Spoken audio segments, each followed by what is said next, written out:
Welcome to the Human Capital Innovations Podcast, your go-to source for personal, professional, and organizational growth and development. We hope you tune in often for all things people management, organizational development and change, organizational leadership, and social impact related. Maximize your personal and organizational potential with Human Capital Innovations Podcast.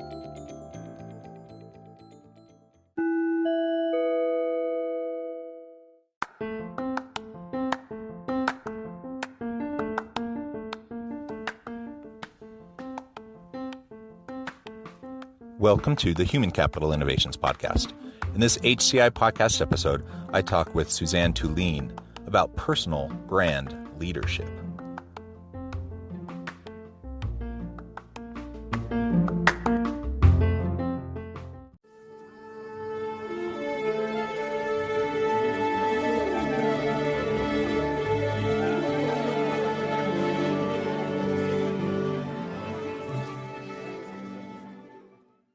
Suzanne Tulien, welcome to the Human Capital Innovations Podcast.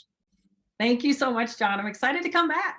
Yeah, it's great to have you back. The last time we had an opportunity to talk about a wide range of topics and subjects, and perhaps we'll revisit some of those things a little bit today. But today we're going to be focusing on personal brand leadership.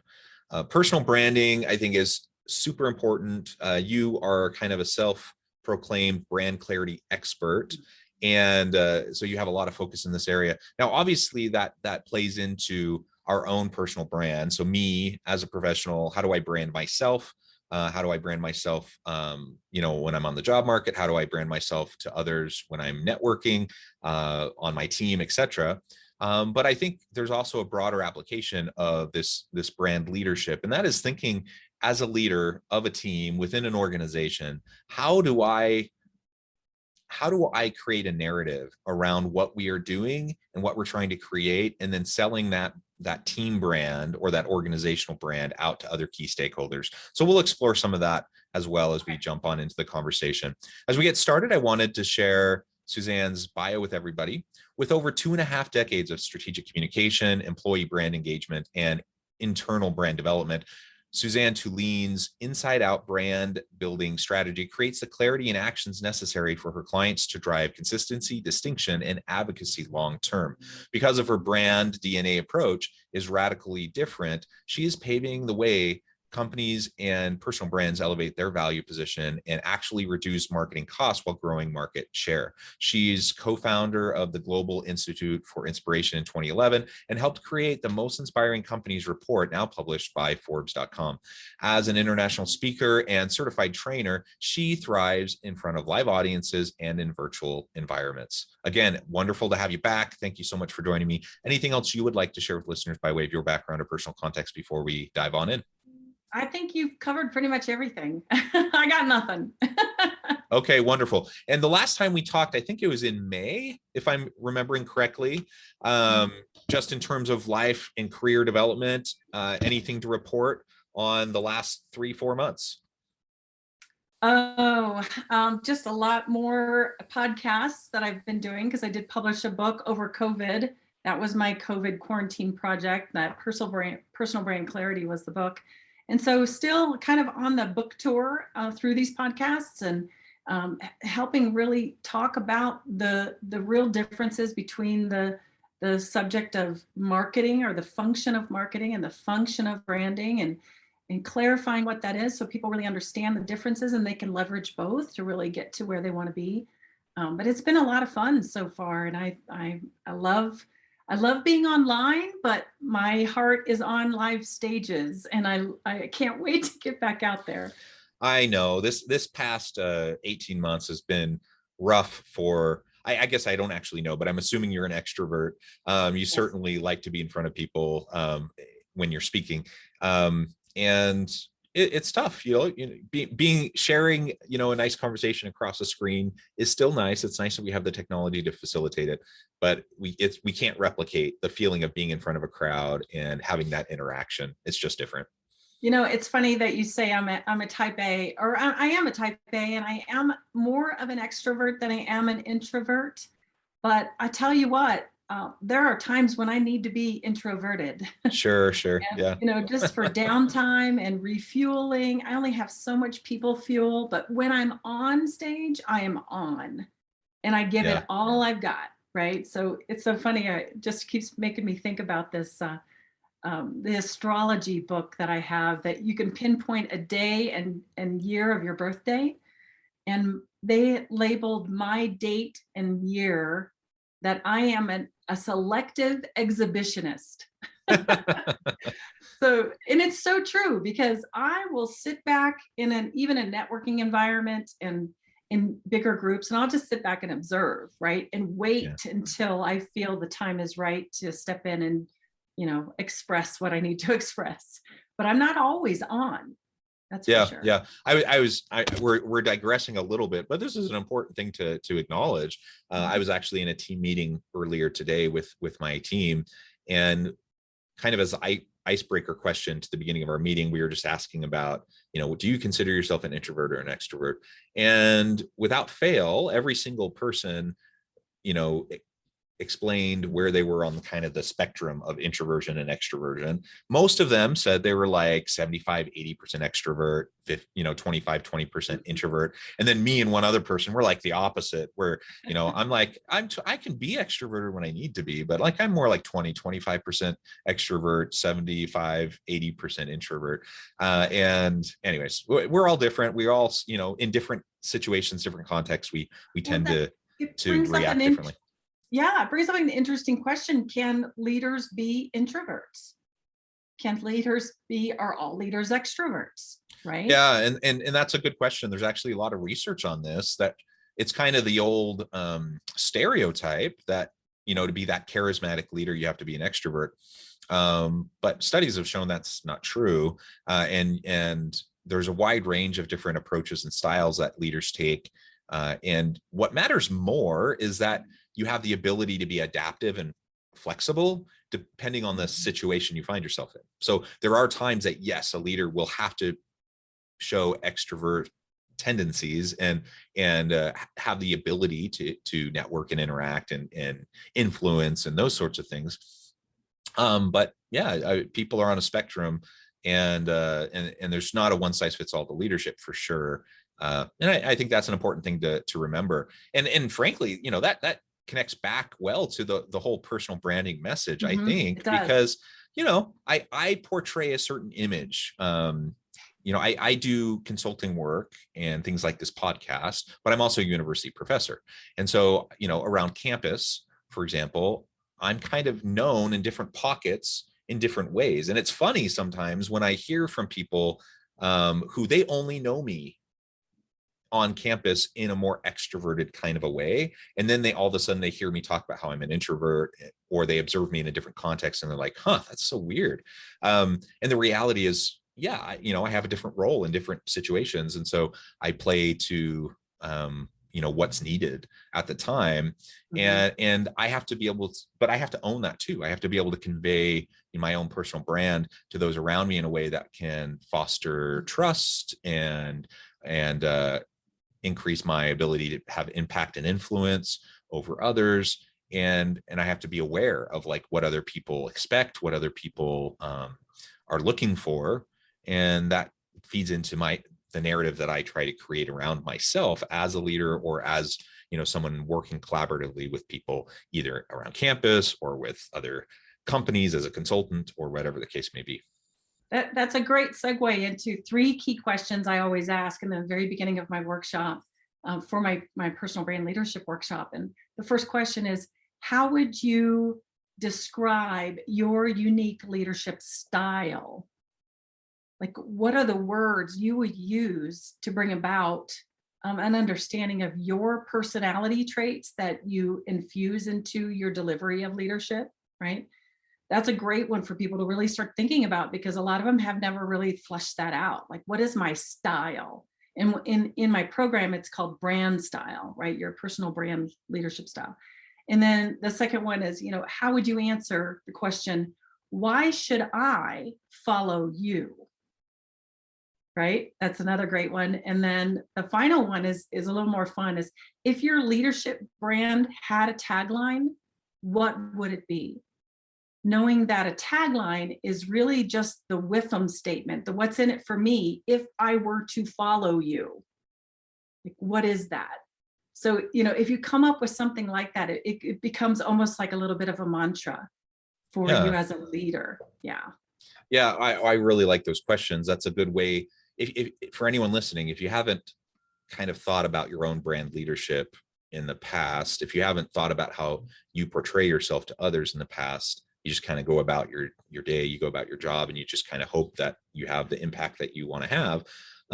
You're not alone. Like I think a lot of people don't really think about this specifically, but it's worth taking the time to consider. It's worth really, just like we have strategy, that we use for all different aspects of business, and we talk about culture in our teams, and we talk about all these things, and we have strategic approaches where we're going to try to implement certain things.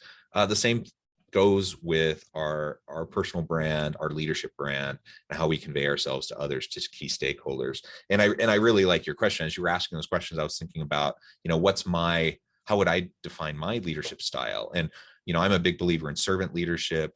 I like the idea of kind of Zen leadership,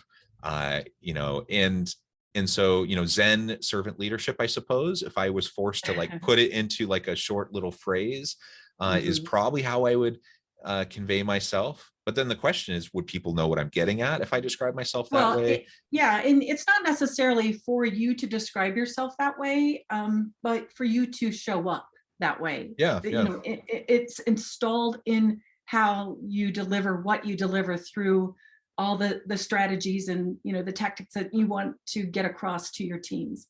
But if you don't have this information really defined and you're not clear on it, then you become more of a reactive leader and not of a proactive, very thoughtful, compelling, authentic leader, because you're just reacting to these external things going on around you versus really bringing yourself out into the leadership that you want to create. Yeah, and that's a really, really important point. I think to be an effective leader, you have to build relationships of mutual accountability and trust. And for people to trust you, you have to be authentic and you have to be consistent. That doesn't mean you can't,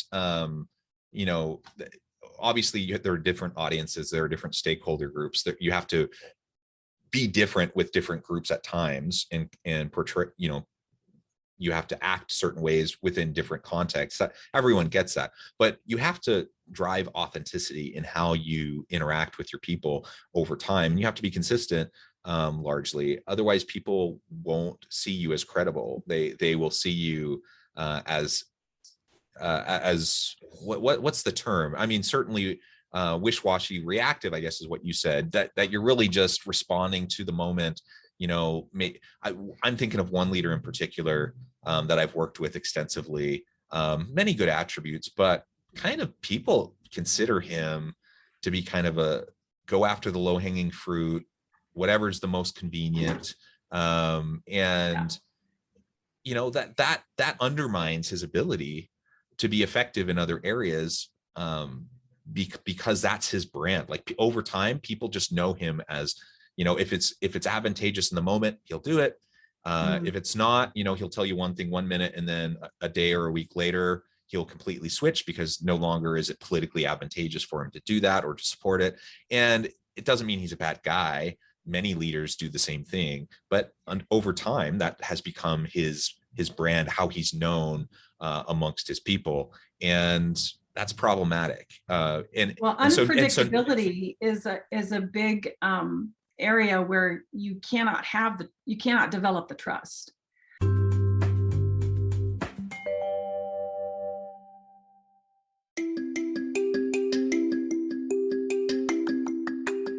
I'm excited to announce the publication of my new book from HCI Press, Bluer Than Indigo Leadership: The Journey of Becoming a Truly Remarkable Leader.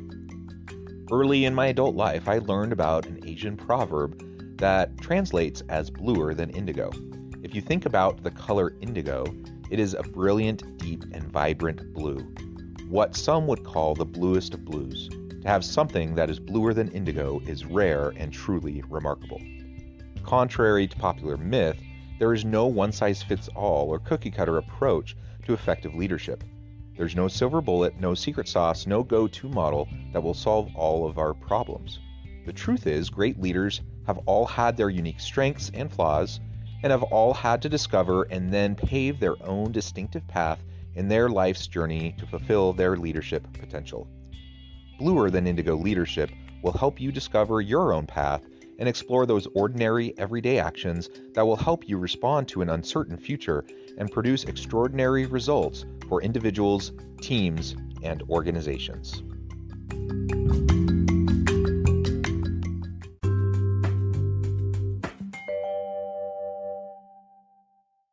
But then there is something to be said for, in terms of brand or assigning meaning. Remember, branding is all about assigning meaning. So if I am acting this way over and over and over again, and I am unpredictable, then that does become my brand. But it's hard for people to trust that because they don't know what's going to happen, right? So they're walking on eggshells, or Yeah, exactly. People end up walking on eggshells, and the reality is, whether you like it or not, you have a personal brand. It's just like when I talk to people about culture, that all the time. Some people are like, company culture, it's an elusive thing. Does it really matter? Should we put time and energy into it? I'm like, well, yeah, you better, because a culture will emerge, and if you're not like thoughtful about it and strategic about it, and trying to put in place a positive, healthy culture, what will inevitably happen is a culture will emerge. It'll just be toxic and unhealthy. And the same thing, and the same thing happens with branding and with your personal leadership brand. Is you will have one will emerge, and the question is, are you helping to create the meaning and the narrative around how others perceive you, or are you just allowing it to kind of naturally happen without helping to shape it, right? And it's not about manipulating people's perception. It's just about being wide-eyed and understanding about how you interact with people consistently over time. It does create a message. It creates a story, and people will latch onto that. And once that story is created, it's hard to change. It's hard, for example, to change a company culture. Once it's established and ingrained and kind of embedded, it's hard. It's really hard to change it. Same thing with the way people perceive you and what your personal brand is. Once that's created, it's a hard thing to change. It takes way more effort after the fact to kind of shift it and rehone it than it would if you just from the beginning, you have your focus, you have your approach, you stay consistent, and over time you can really build a reputation, of someone, whatever the reputation is you want to build, I suppose, but a reputation of integrity, a reputation of reliability, that people can trust you, right? And I think that's what most leaders would want, so they can have more influence. Absolutely. It's all about being more conscious, strategic, and deliberate versus oblivious and just reactive in the moment. I mean, there is such a much of a deeper understanding from your teams as to who you are when you can deliver that in a conscious way and very strategic and deliberate. But when you talk about the culture thing, I always say, good news is you already have a brand. The bad news is you already have a brand, right? And it's same with culture. The good news is you already have a culture. That's great, awesome. But is the culture that you want? Because bad news is you have a culture. And what is it? And is it in alignment with the core values of the organization? And when you're a leader within an organization, you have to, hopefully you've taken that position because you have a resonance and congruency with the core values of the organization, right? So you want to take the strategic initiatives that they've decided, higher level decided for you as a leader to push down or push around or install into the hearts and minds of your employees. And you have to own it. You have to believe in it. You have to own it, and you have to walk the talk and deliver on that particular initiative, or the brand promise is what I might say. But all of the things that you're talking about in terms of consistency, authenticity. Those are two of the three most powerful attributes of a successful personal brand leader from the internal piece, and we talked a little bit about that in the first podcast, where that internal piece is all that inward thinking. You're able to control everything that you do and walk the talk and say, right? Versus how you actually go about infusing that in your deliverables as a leader is the external piece. But you cannot be consistent and you cannot be authentic unless you know what to be consistent and authentic to. And that's the branding piece. That's where I'm going to sit back and I'm going to brand myself by uncovering my core values, my brand style attributes, what makes me truly different. What are my standards of performance that I live by every day, right? All of these things. What's my mantra? What am I promising to deliver? And when we put all those pieces together, it really shapes a nice construct for me to then step into and install into my way of being every single day. It seems easy, but well, no, it's not easy. Yeah. It's simple, but it's not easy.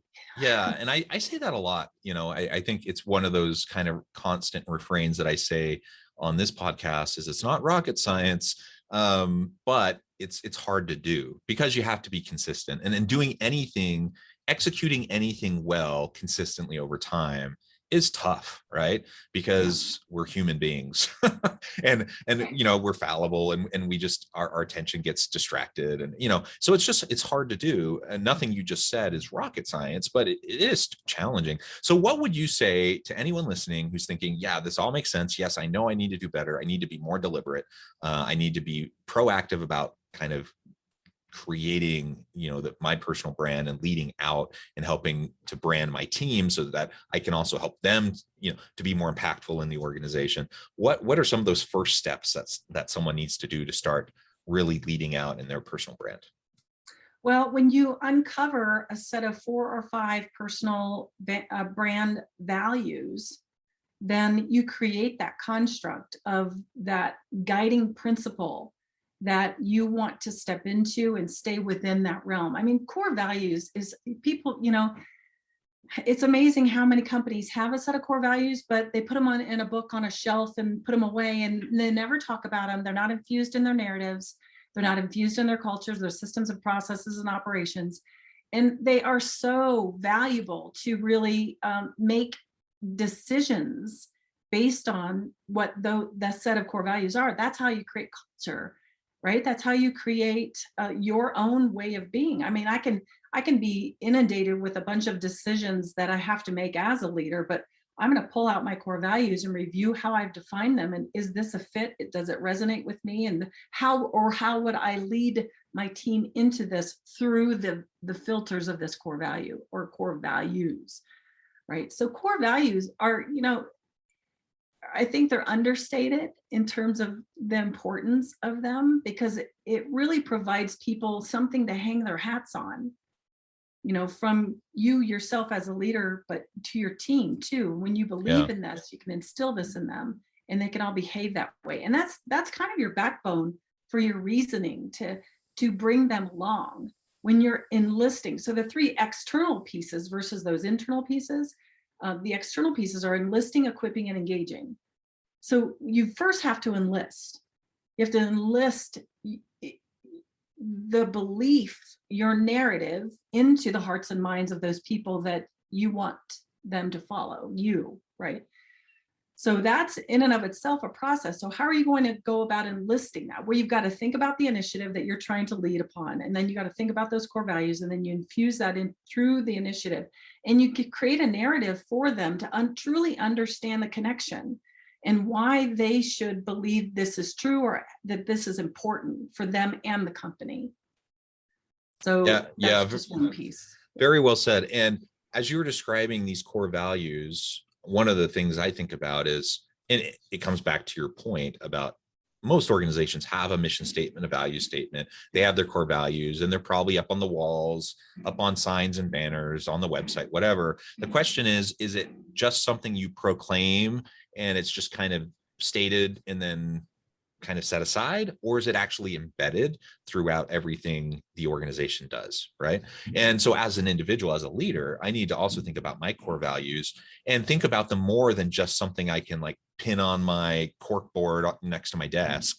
to remind me. That's great. I mean, it's good to have those reminders, but like, what is it at my core? What are guiding values that will guide my decision making, that will guide my interactions with people around me, that when I'm in those difficult moments, those challenging situations, that's when the values really come out, right? When everything's easy, we can all play nice in the sandbox when everything's easy. But as soon as things start to get challenging, limited resources, scarcity, people butting heads, miscommunications, whenever anything gets difficult and you have ethical dilemmas or people challenges or whatever, that's where your values really show.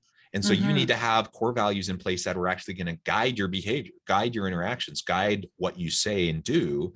And that will become your brand. That will become how other people see you, in terms of how you consistently do those things in those defining moments, right? Right. It's really about creating tangibility. So let's say you're a leader who values collaboration, really, and you really understand the power of collaboration. So your actions and behaviors are really going to showcase how you go about valuing collaboration with your teams and your cultures. Let's say you've got a team of people that hardly ever meet before you stepped into this role, right? You're going to shift that big time. You're going to start creating little brainstorming sessions. You're going to have huddles every day. You're going to, create idea boards. I mean, all kinds of things to grab that wisdom that your team has through collaboration. You're going to use it in your narrative. It's just Pandora's box opens up when you're crystal clear on what you value. And that's just one core value, right? You could have a set of 3 or 4 more of those, and then you start to shape how you, again, go about delivering what you deliver as a leader. Yeah, absolutely. Well, Suzanne, it has been a real pleasure. I'm noting the time. We're getting close to the end of our time again. It flew by just like the last time you were on the podcast. And I appreciate all the insights that you've provided. Before we wrap up today, I wanted to give you another chance to share with listeners how they can get connected with you, find out more about the work you're doing, find out about your book and anything else that you would like to share, and then give us a final word on the topic for today. Wow, I would say, okay, so I am at brandascension.com. I have a Elevate Your Personal Brand Leadership workshop that I'm delivering inside organizations for their emerging leaders and sales teams and those types of groups of people. That is just fun and experiential and very insightful, eye-opening.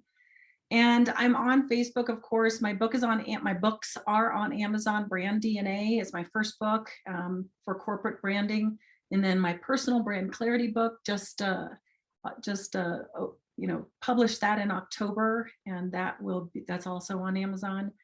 I'm not trying to think of a thing to say to you as my last moments. I would say. The level of your success is inextricably related to your level of self-development, is what I would say.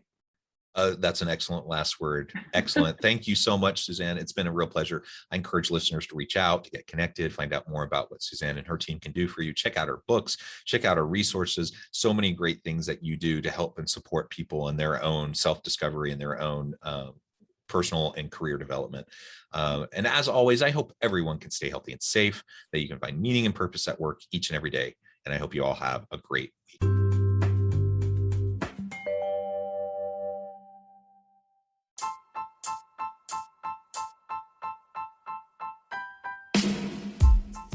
The alchemy of truly remarkable leadership. Ordinary, everyday actions that produce extraordinary results. Consider how the nature of work has shifted over the past 50 years. With increased globalization, rapid technological advancement, and the shift in economic composition, the average job of today looks very different than the average job of 50 years ago. What will the jobs and organizations of tomorrow look like? Moreover, what does this all mean for organizational leaders? What are the core competencies and capabilities of organizations and their leadership that are prepared for continued disruption and geopolitical and socioeconomic shifts?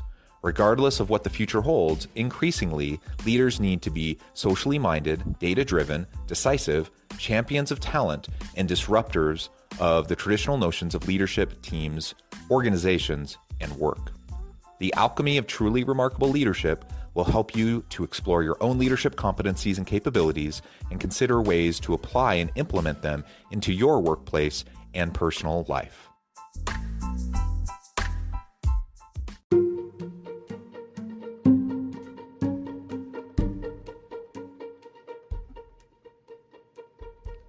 Check out Human Capital Innovations magazine, Human Capital Leadership. Human Capital Leadership is a free, interactive e-magazine with the mission to help individuals, leaders, and organizations find innovative approaches to maximize their human capital potential. We publish issues quarterly in August, November, February, and May.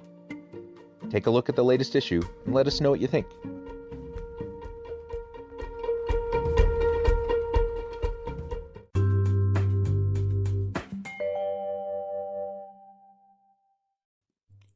Thanks again for joining us for this episode of the Human Capital Innovations Podcast.